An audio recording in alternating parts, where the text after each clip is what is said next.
Assalamualaikum warahmatullahi wabarakatuh. Selamat datang di materi pembahasan kisi-kisi ujian sekolah pendidikan kemuhammadiyahan SMA SMK. Kita mulai saja langsung di nomor soal. Jadi teman-teman perhatikan nomor soal dan indikator soal. Saya akan membacakan indikator soalnya, kemudian nanti silakan sambil dicek nomor-nomor soalnya.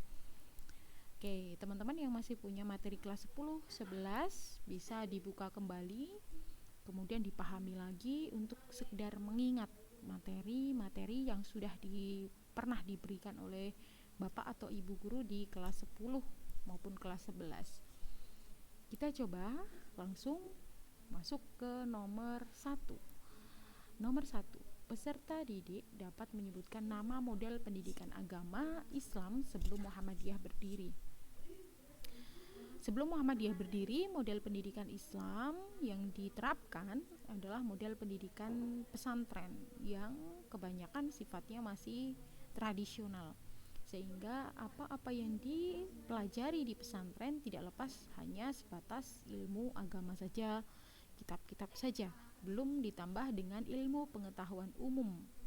Begitu, karena untuk pendidikan yang lain adalah pendidikan yang dimiliki oleh pemerintah Hindia Belanda.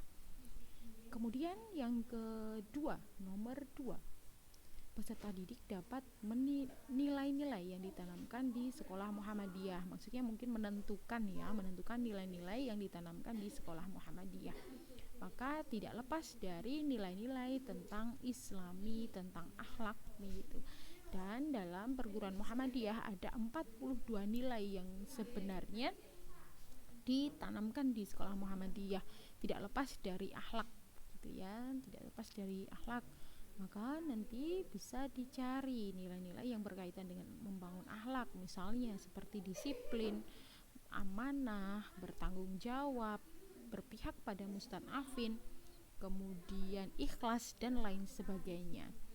Kemudian yang selanjutnya nomor soal 41, indikator nomor 3, peserta didik dapat menjelaskan pengertian pendidikan kemuhammadiyahan.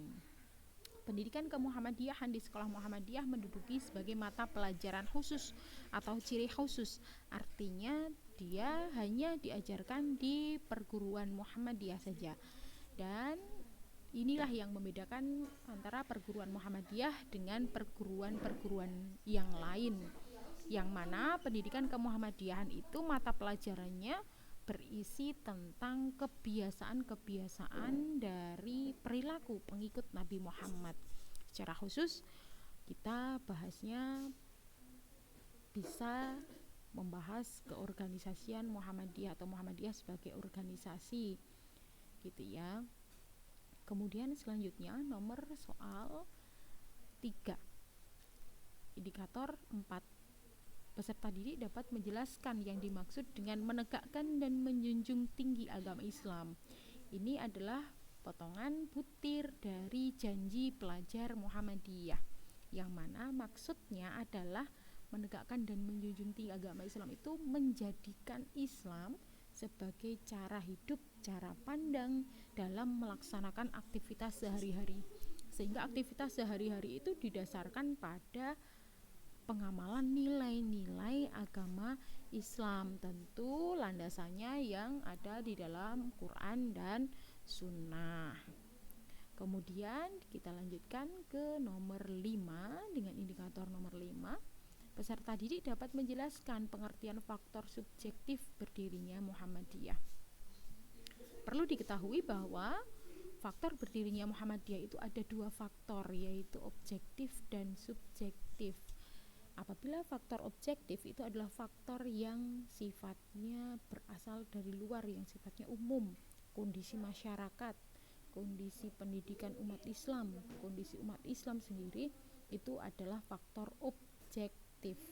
Namun kalau faktor subjektif berarti adalah faktor yang berasal dari dalam diri Kiai Haji Ahmad Dahlan saja, yaitu tidak terlepas dari pemikiran pembaharuan Kiai Haji Ahmad Dahlan. Mulai gelisah memandang kondisi umat Islam, mulai gelisah setelah mempelajari Al-Quran, itu faktor subjektif karena kemudian dipengaruhi oleh keilmuan dan pemikiran Kiai Haji Ahmad Dahlan. Kemudian yang selanjutnya nomor 6, indikator nomor 6 adalah peserta didik dapat menjelaskan maksud Muhammadiyah sebagai gerakan tajdid. Nah, gerakan tajdid, apa itu tajdid? Tajdid adalah gerakan pembaruan, yang mana sebenarnya gerakan tajdid ini dibagi menjadi dua, yaitu sifatnya modernisasi dan purifikasi. Kalau modernisasi berarti bagaimana Islam bisa menjadi solusi persoalan-persoalan modern. Islam dibawa kepada ranah yang lebih modern, kekinian. Kemarin-kemarin belum ada, sekarang ada. Maka namanya pembaruan yang sifatnya modernisasi. Ada lagi tajdid yang sifatnya purifikasi, artinya tajdid yang memurnikan, memurnikan dari apa? Dari ajaran-ajaran Islam yang bukan tuntunan dari Islam, misalnya dari ajaran Islam yang masih mengandung bid'ah, tambahan-tambahan sendiri, begitu, tidak jelas dasar hukumnya, purifikasi. Kemudian menghilangkan kebiasaan takhayul dan khurafat, itu namanya purifikasi. Kemudian selanjutnya nomor 7, indikator nomor 7 menyebutkan sasaran dakwah Muhammadiyah. Sasaran dakwah Muhammadiyah itu ada dua kelompok pada prinsipnya, yaitu kelompok perorangan dan kelompok masyarakat. Yang mana kelompok perorangan itu biasanya digolongkan jadi dua juga, yaitu orang yang sudah Islam dan yang belum Islam. Namanya adalah umat dakwah dan umat ijabah. Nah, orang-orang itulah yang menjadi sasaran dakwah Muhammadiyah. Sifat dakwahnya, kalau sama orang yang belum Islam, berarti dia sifatnya adalah seruan, ajakan untuk mengenal Islam, untuk masuk Islam dengan berbagai alasan yang mendukung tentunya. Kalau yang sudah Islam, berarti sifat dakwahnya adalah pembinaan, konsistensi, ben istiqomah le ngibadah sesuai dengan ajaran Quran dan Sunnah, Kemudian nomor 8 dengan indikator nomor 8. Peserta didik dapat menyebutkan bab dan pasal dalam anggaran dasar Muhammadiyah yang membahas tentang maksud dan tujuan Muhammadiyah. Apa itu? Ada di dalam bab berapa? Yaitu ada di dalam bab 3 pasal 6 anggaran dasar Muhammadiyah. Itu yang menyebutkan bahwa tujuan Muhammadiyah itu adalah menegakkan dan menjunjung tinggi masyarakat, menjunjung tinggi agama Islam sehingga terwujud masyarakat Islam yang sebenar-benarnya. Seperti itu.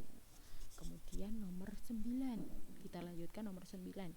Peserta didik dapat menyebutkan pasal dalam anggaran dasar Muhammadiyah mengenai pembentukan majelis. Nah, dibahas di dalam anggaran dasar Muhammadiyah mengenai majelis, unsur pembantu pimpinan itu ada dalam pasal 20 bab 7 anggaran dasar Muhammadiyah. Bab 7 itu tentang unsur pembantu pimpinan dan pasal 20 itu tentang majelis dan lembaga. Kemudian nomor 10 dengan indikator nomor 10. Pada Muktamar ke-45, peserta didik dapat menyebutkan jumlah lembaga dalam persyarikatan Muhammadiyah, Sesuai Muktamar ke-45, jumlah lembaga yang ditentukan adalah 9 lembaga dengan 13 majelis, Ada 9 lembaga dan 13 majelis. Kemudian selanjutnya nomor 11 dengan indikator nomor 11 dapat menjelaskan latar belakang berdirinya Muhammadiyah. Nah, ini sudah masuk ke kelas 11, artinya latar belakang Muhammadiyah itu lebih detail lagi, yaitu yang pertama tentu ada faktor internal dan eksternal. faktor internalnya adalah faktor yang berkaitan dengan umat Islam. Yang pertama yaitu faktor internalnya bahwa umat Islam itu masih terjangkit penyakit, yaitu penyakit tahyul, bid'ah, khurafat, dan syirik gitu. Itu kondisi umat Islam. Kemudian faktor yang kedua adalah pendidikan yang lemah, ya, sistem pendidikan Islam yang lemah. Kenapa begitu? Karena pendidikan Islam yang dipegang oleh pesantren belum mampu menjawab persoalan-persoalan zaman pada waktu itu. Kemudian yang selanjutnya, faktor internal yang ketiga adalah kondisi masyarakat yang terpecah menjadi beberapa golongan, yaitu golongan santri, golongan priyayi, dan golongan abangan. Nah, jadi dipisah-pisah menurut klasifikasinya, sehingga kalau misalnya santri ya hanya ngurusi babagan agama saja gitu ya, priyayi menjadi golongan yang terhormat. Kemudian nomor 12 gitu ya, 12 periode kepemimpinan Kiai Haji Azhar Bashir MA. Peserta didik dapat menyebutkan program prioritas dari Kiai Haji Azhar Bashir MA.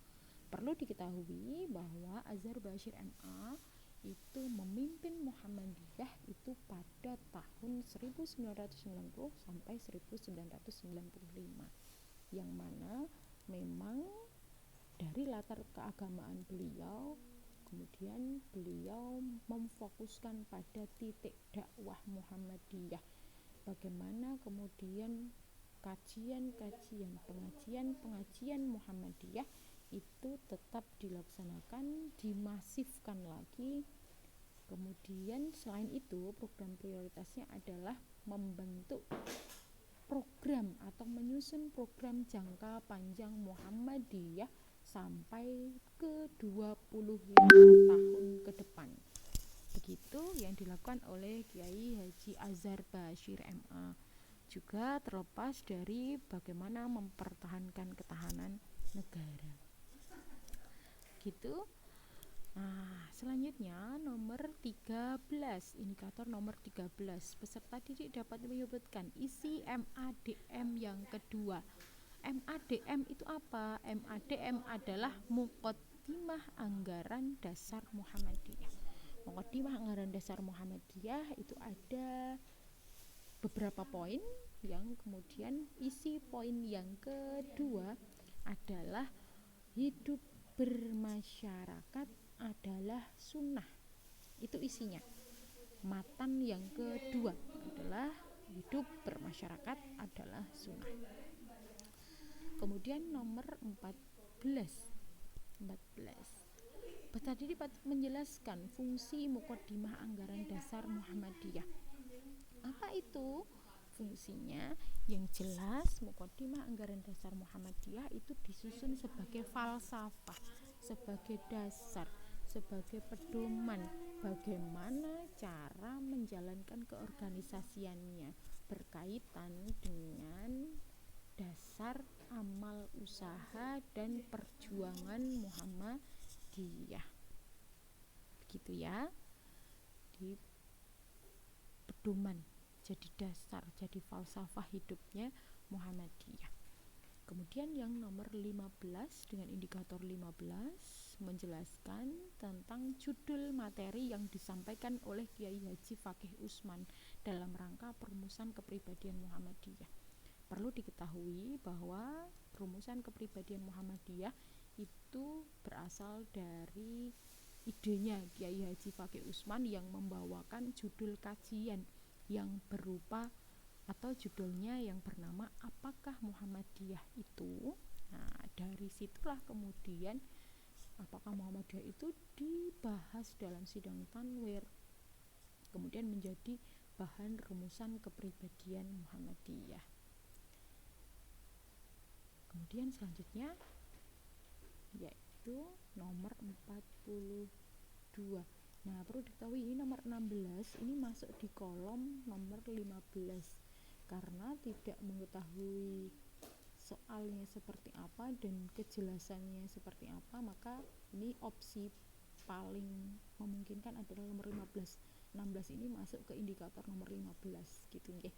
Di ini nomor 16, indikator nomor 16 ini untuk nomor yang 42. Peserta didik dapat menjelaskan hakikat kepribadian Muhammadiyah bagi warga Muhammadiyah.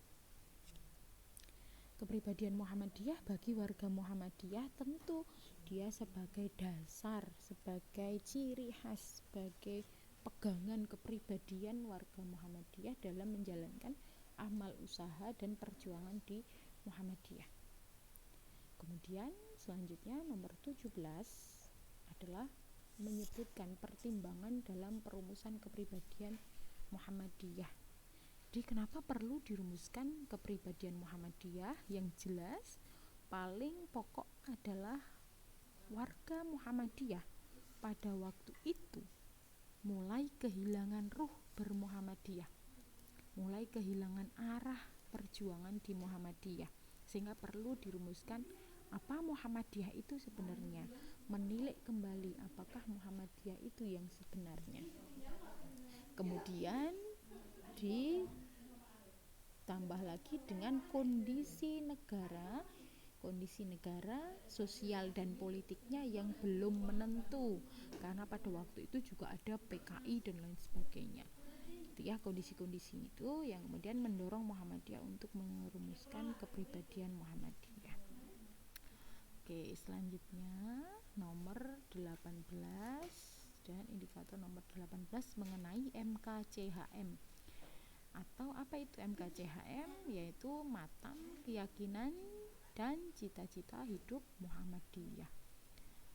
Oke, rumusan MKCHM itu dibahas pada sidang tanwir ya.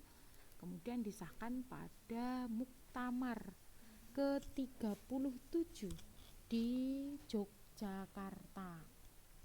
Yang dibahasnya pada sidang tanwir di Ponorogo gitu ya. Kemudian menjadi MKCHM.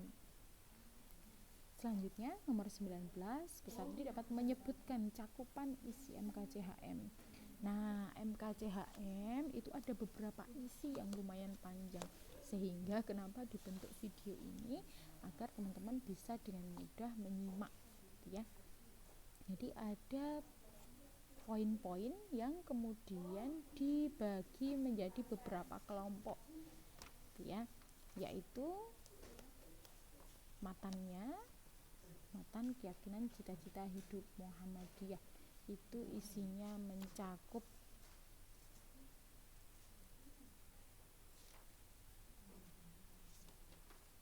yang pertama, Muhammadiyah adalah gerakan Islam dan dakwah amar ma'ruf nahi mungkar, berakidah Islam yang sumbernya pada Al-Quran dan Sunnah, yang tujuannya atau cita-citanya adalah terwujudnya masyarakat Islam yang sebenar-benarnya untuk melaksanakan fungsi dan misi manusia sebagai hamba dan khalifah. Itu yang pertama. Yang kedua adalah Muhammadiyah berkeyakinan bahwa Islam adalah agama Allah yang diwahyukan sejak Nabi Adam sampai Nabi Muhammad sebagai hidayah dan rahmat Allah. Kemudian yang ketiga, Muhammadiyah mengamalkan Islam itu berdasarkan pada kitab Allah yang diturunkan kepada Nabi Muhammad, yaitu Al-Quran dan Sunnah sebagai penjelasan ajaran-ajaran di dalam Al-Quran. Kemudian nomor 4, Muhammadiyah bekerja untuk terlaksananya ajaran-ajaran Islam yang meliputi akidah, akhlak, ibadah, dan muamalah duniawiyah. Itu cakupannya. Kemudian yang terakhir adalah Muhammadiyah senantiasa mengajak seluruh lapisan masyarakat Indonesia yang telah mendapatkan karunia Allah untuk menjaga gitu nggih, untuk menjaga, untuk berusaha bersama-sama menjadikan negara ini negara yang baldatun thayyibatun warabun ghafur. Itu mengenai cakupan matan atau isi dari matan keyakinan dan cita-cita hidup Muhammadiyah. Nah, kemudian yang nomor 20, peserta didik menyebutkan isi kelompok ke-1. Nah, karena ada 5 poin, nah MKCHM itu dibagi jadi 3 kelompok, teman-teman. Dan kelompok yang pertama itu diisi oleh kelompok angka nomor 1 dan nomor 2. Kelompok pertama adalah Muhammadiyah sebagai gerakan Islam amar ma'ruf nahi mungkar, dan yang nomor 2 adalah Muhammadiyah berkeyakinan bahwa Islam adalah agama yang diwahyukan kepada Rasul sejak Nabi Adam sampai Nabi Muhammad. Itu isinya ya, kelompok ke-1 itu ada dalam yang masuk ke dalam kelompok 1 adalah poin 1 dan 2 dari MKCHM. Kemudian nomor 21, indikator 21, menjelaskan matan keyakinan dan cita-cita hidup Muhammadiyah itu masuk dalam ruang lingkup tajdid. Nah, tajdid itu kan tadi pembaruan ya. Nah, dalam pembaruan tentu kemudian MKCHM ini berkeyakinan, Muhammadiyah berkeyakinan bahwa pintu ijtihad tetap terbuka. Itu ya. Itu kenapa MKCHM bisa masuk dalam ruang lingkup tajdid. Kemudian yang nomor 22, peserta didik dapat menyebutkan fungsi manusia. Nah, fungsi manusia itu ada 2 fungsi, yaitu dia berkedudukan sebagai seorang hamba, itu yang berkaitannya dengan kewajibannya kepada Tuhan, kepada Allah begitu ya, untuk menyembah, untuk taat begitu, dan fungsi kemanusiaannya yang sering kita sebut sebagai khalifah. Jadi manusia memiliki 2 fungsi, yaitu sebagai hamba dan sebagai khalifah. Selanjutnya kita masuk ke yang nomor 23 dengan indikator nomor 23, menjelaskan tentang pedoman hidup Islami dalam bermuhammadiyah. Jadi apa itu? Yaitu tentang PHIWM, pedoman hidup Islami warga Muhammadiyah. Itu adalah seperangkat nilai aturan yang mengatur cara hidup warga Muhammadiyah sesuai nilai-nilai ajaran Islam. Itu Islami ya, bagaimana kemudian cara hidup kita sebagai seorang pribadi, kepada keluarga dan lain sebagainya. Boleh catatannya nanti dibuka kembali. Kemudian yang selanjutnya nomor 24, siswa menampilkan perilaku Islami dalam kehidupan pribadi sehari-hari. Dalam kehidupan pribadi sehari-hari, apa itu? Dalam kehidupan sehari-hari, dalam kehidupan pribadi, tentu seorang siswa bisa menjaga keimanannya, menjaga tugasnya dalam kehidupan sehari-hari, menjaga atau menjalankan apa yang harus dikerjakan sebagai seorang siswa, misalnya menjaga akhlak untuk tetap berbuat yang baik gitu ya, dengan sesama teman maupun dengan bapak ibu guru misalnya ketika ada di sekolah, itu sebagai seorang siswa. Kemudian selanjutnya nomor 25 dengan nomor soal 25 adalah siswa peserta didik dapat menyebutkan sikap warga Muhammadiyah dalam berakhlak sehari-hari.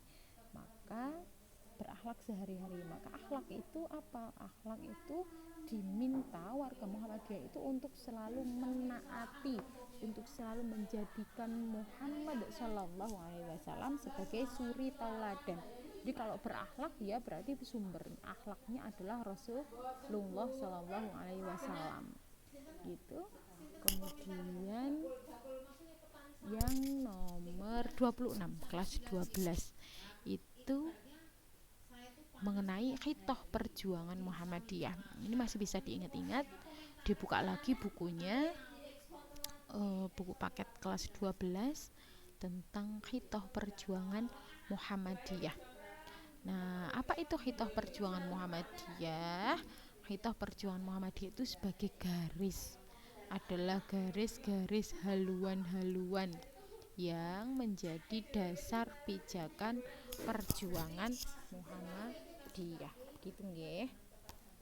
Nah, itu khitoh perjuangan Muhammadiyah. Jadi khitoh perjuangan itu kan disusun dari periode ke periode dan semuanya punya ciri-ciri tersendiri, punya kekhasan tersendiri dari khitoh perjuangan Muhammadiyah. Gitu ya. Yang jelas Muhammadiyah menyusun khitoh itu sebagai langkah-langkah persyarikatan Muhammadiyah, sebagai pedoman arahan gitu ya, dalam mewujudkan cita-cita hidup perjuangan Muhammadiyah. Nomor 27.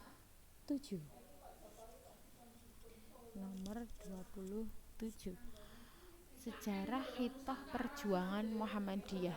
Jadi narasi tentang sejarah khitoh perjuangan Muhammadiyah. Nanti teman-teman diminta untuk menjelaskan sejarah khitoh perjuangan Muhammadiyah. Itu misalnya ketika kapan disusunnya khitoh ini gitu ya. Tidak dijelaskan secara langsung di sini khitoh apa yang dimaksud. Jadi teman-teman mencoba untuk dibuka khitoh perjuangan Muhammadiyah dan dibaca lagi sejarahnya. Kalau dibahas nanti sampai berjam-jam gitu ya, tidak selesai.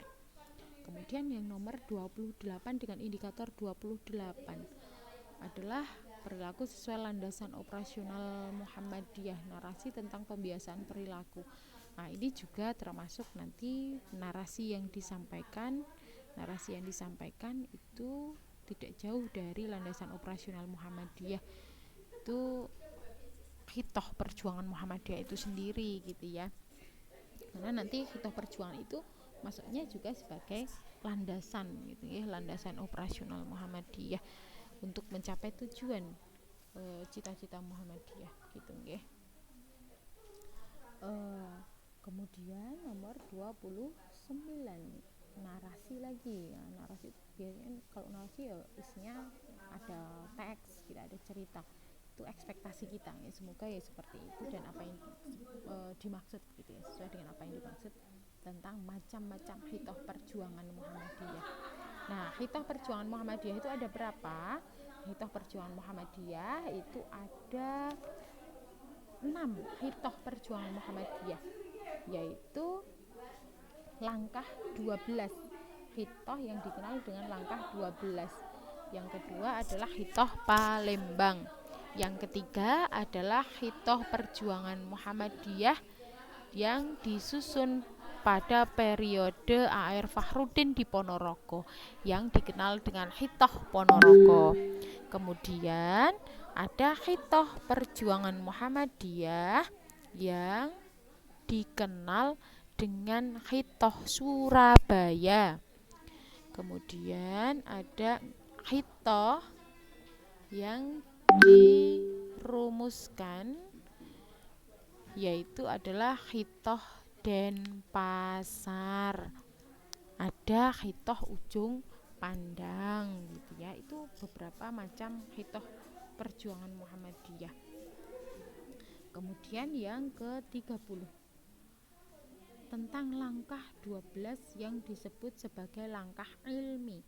Nah, langkah 12 itu ada 12 poin yang kemudian dibagi menjadi 2, yaitu langkah ilmi dan langkah amali. Langkah ilmi itu adalah langkah yang berupa ilmu. Nah, itu ada pada nomor 1 sampai nomor 7 dari langkah 12, yaitu memperdalam masuknya iman, memperluas paham agama, memperbuah budi pekerti, menuntun amalan intikot, menguatkan persatuan, menegakkan keadilan, dan melakukan kebijaksanaan. Itu langkah ilmi. Setelah itu, selain itu, nomor 8 sampai 12 adalah langkah yang disebut dengan langkah amali. Nah, kemudian selanjutnya kita masuk ke bab baru, yaitu nomor 31 dengan indikator nomor 31 tentang kader menurut bahasa.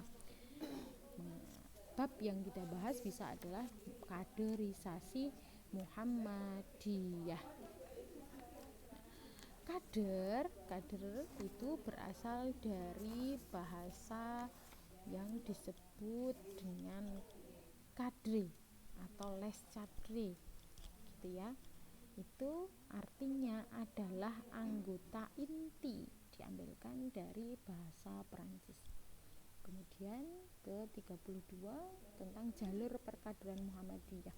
Dalam menjalankan perkaderannya, Muhammadiyah punya beberapa jalur perkaderan, yaitu yang pertama jalur keluarga. Oke, yang kedua adalah jalur amal usaha, kemudian organisasi otonom, dan jalur yang terakhir adalah jalur khusus atau MPK yang dipegang oleh Majelis Pendidikan Kader. Itu jalur-jalur perkaderan Muhammadiyah. Nomor 33, arah perkaderan Muhammadiyah. Nah, arah perkaderan Muhammadiyah tidak dilepas atau tidak lepas dari yang namanya menjalankan fungsi kaderisasi, gitu ya, untuk menciptakan para kader-kader yang punya kompetensi dan kualitas sebagai penerus amal usaha dan perjuangan Muhammadiyah. Itu arah perkaderannya. Jadi kemana perkaderan Muhammadiyah itu ditujukan? Untuk itu tadi, menjaga keberlangsungan organisasi Muhammadiyah dengan kualitas dan kompetensi kader. Kemudian yang nomor 34, narasi tentang implementasi kompetensi kader Muhammadiyah di masyarakat. Nah, kader itu diminta untuk punya beberapa potensi, beberapa kompetensi yang wajib dimiliki. Nah, kalau berkaitan dengan kehidupan masyarakat, berarti kompetensi yang dimiliki adalah kompetensi sosial kemanusiaan,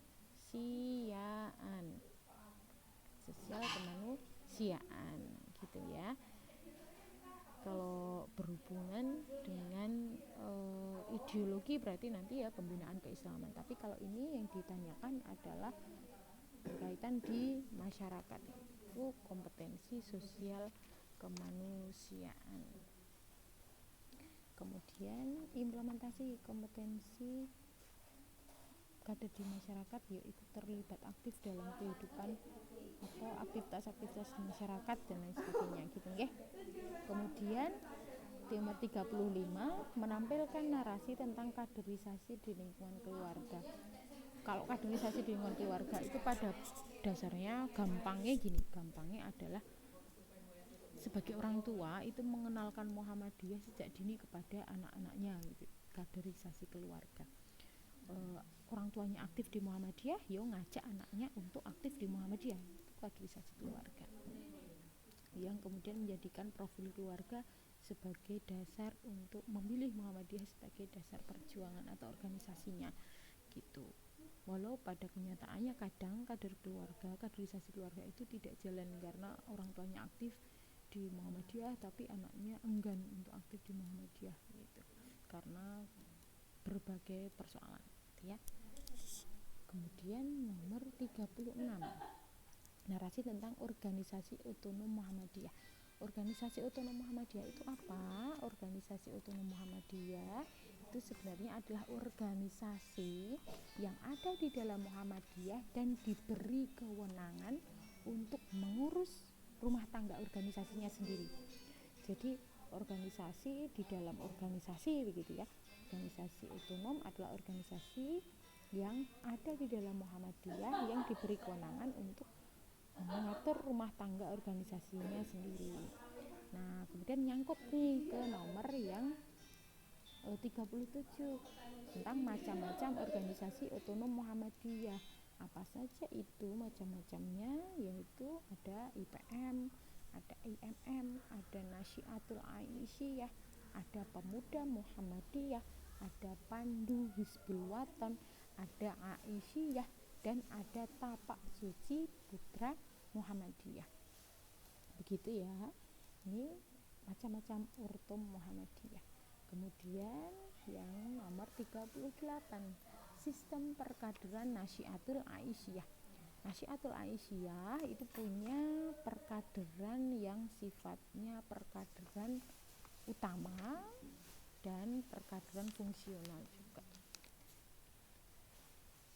Nah, khusus untuk di Nasyiatul Aisyah itu ada yang namanya Darul Arkom Nasyiatul Aisyah.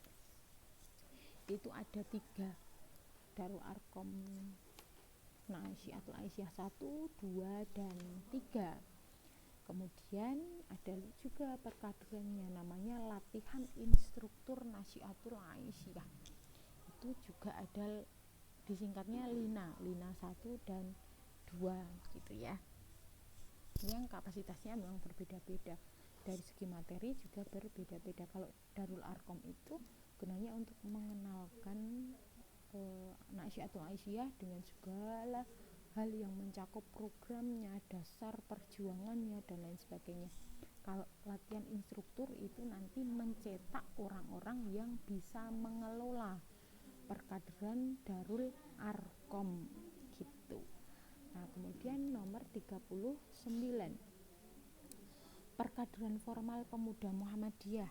Nah, perkaderan formal pemuda Muhammadiyah itu ada beberapa, yaitu pelatihan kepemimpinan, pelatihan pelatih, penataran pimpinan khusus pimpinan, pelatihan kader khusus dakwah, dan pelatihan khusus siasah atau politik. Itu perkaderan formal yang dimiliki oleh pemuda Muhammadiyah. Selanjutnya nomor 40 adalah maksud dan tujuan tapak suci. Maksud dan tujuan dari tapak suci putra Muhammadiyah. Maksud dan tujuannya ada 4 poin. Yang pertama, mendidik serta membina ketangkasan dan keterampilan pencak silat sebagai seni bela diri Indonesia, memelihara kemurnian pencak silat sebagai seni bela diri Indonesia, mendidik dan membina anggota untuk menjadi kader Muhammadiyah, dan yang terakhir adalah melalui seni bela diri menggembirakan dan mengamalkan dakwah amar ma'ruf nahi mungkar dalam usaha mempertinggi ketahanan nasional. Atau teman-teman nanti bisa dilihat paket Al-Islam halaman 74. Nomor 41, narasi tentang gerakan transnasional. Nah, gerakan transnasional itu adalah gerakan Islam yang sebenarnya sumbernya dari luar negara Indonesia tetapi berkembang di negara Indonesia. Ini masuk juga ke nomor 42 ya. Itu tentang gerakan transnasional. Nah, gerakan transnasional itu ada apa saja? Ada yang pertama Hizbut Tahrir Indonesia yang diprakarsai oleh Taqiyuddin An-Nabhani itu.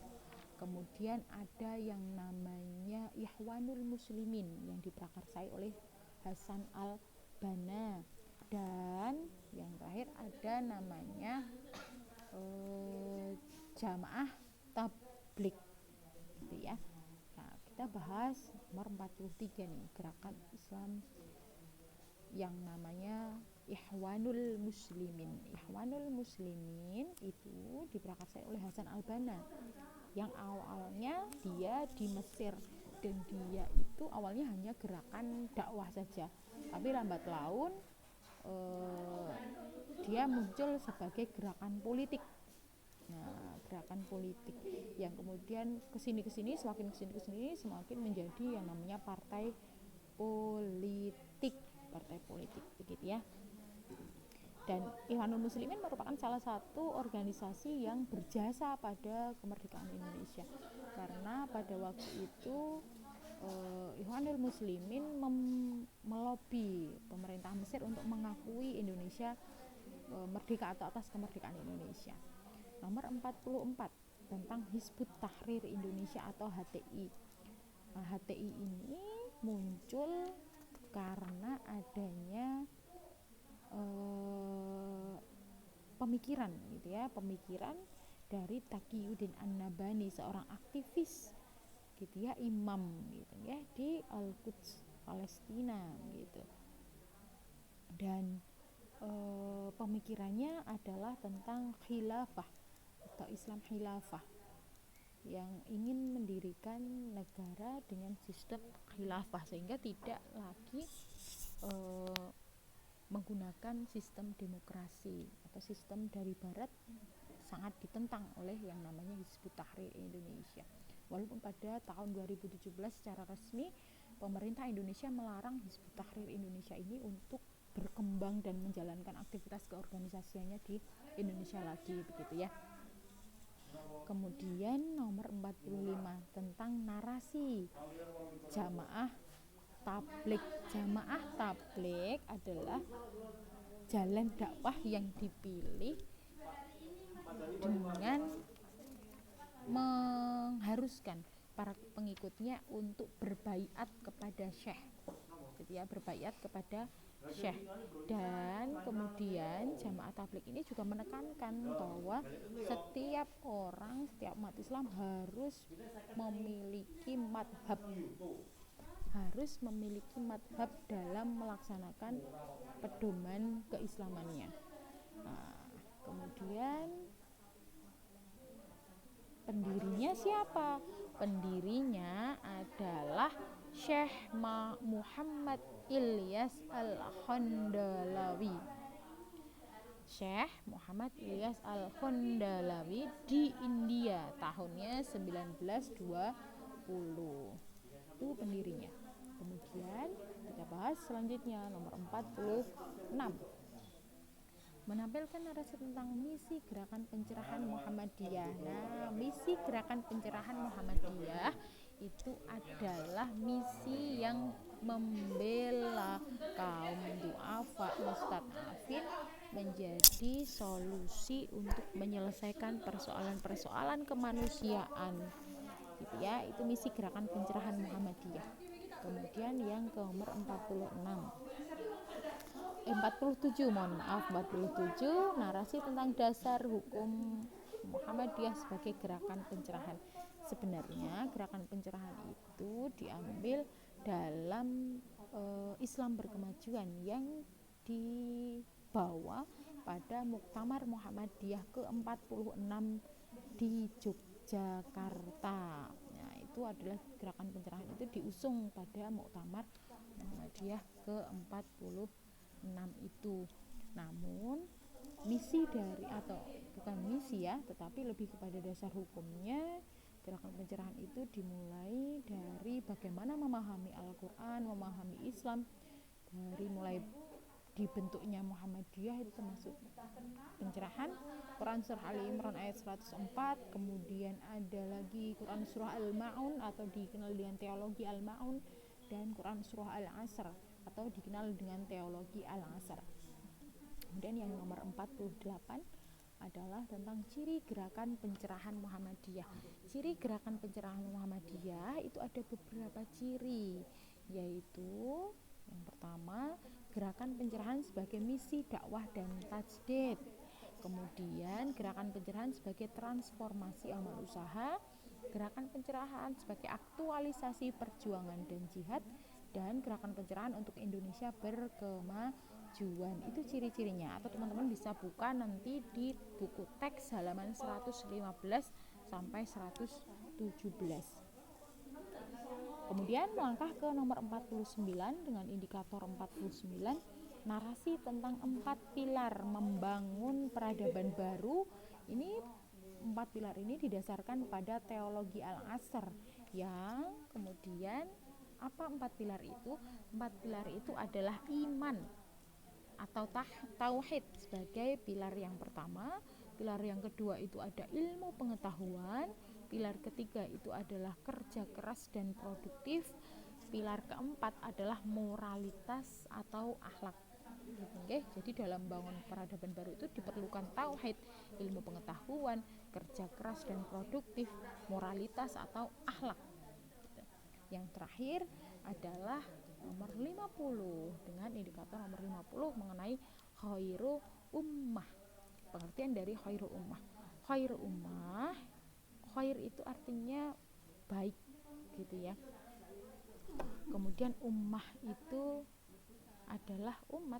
Jadi khairu ummah itu dalam Quran surah Ali Imran 110 dikatakan khairu ummah itu artinya adalah umat terbaik atau masyarakat utama dalam membentuk kebudayaan dan atau peradaban yang maju.